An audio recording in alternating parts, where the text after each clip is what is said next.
بچه‌های گلم، آقا چطورید؟ خوش اومدید به این ویدیو و خوش اومدید به کانال خودتون.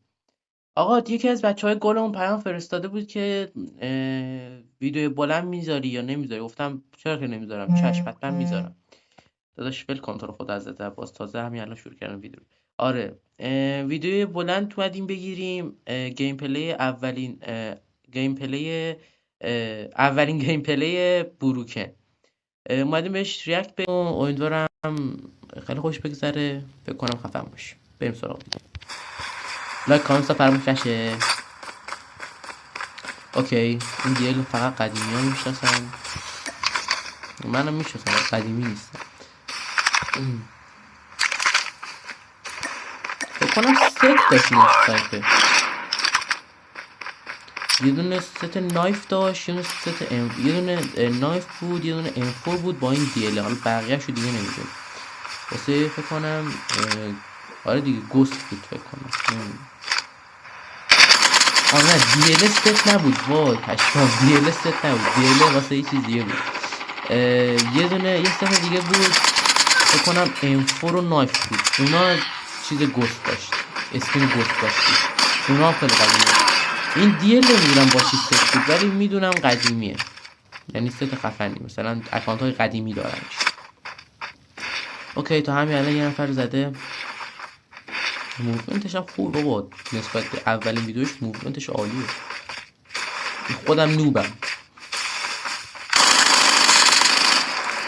اون موقع بابا هر کی این اسکین دیسکارد برمی داشت همه پشماشون میریخت، گفتن یا ابوالفضل یا بروکنه یا مثلا بازی یا خداست. ای خدا. اوکی، دوباره رو دمیج بکنه. رفته سراغش. اسلاید داد. رفت تو صورتش با فایر. اوکی، تیر داره. با همین سطح بازی بیاد با من تک به تک بزنه من بزنه. با همین سطح بازی. خب شیل سومم میره که بزنه ولی صفره. به نظرم یه دیگه هم دمیج کرد با من.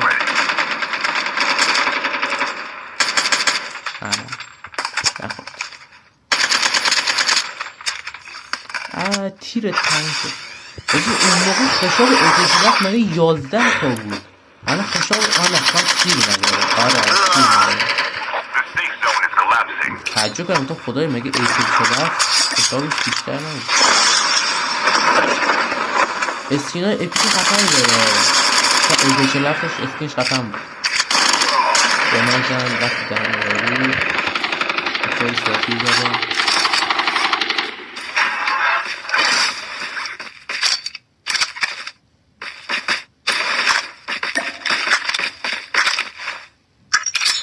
این پلیر تشنه کیل کردن با نید است و بله انیمیش صفر میشه و دایی نمیمیره. عالی است. برو بالا ببینیم چه خبره. اوکی، پشتون صدا رو شنیدی؟ این سب کنم بله صدا رو دقت کنید که حتی میزنم. پشمان صدای افتادن خشاب روی سقف این خونه اومد. اوه گرافیکی به سر. اون موقع اینجوری بوده. البته الان فکر نکردم ببینم اینجوری یا نه. داده همینه میگم کالاف قدیمی نسبت به الان بهتره. اون موقع خاطره میساختم بابا. الان اصلا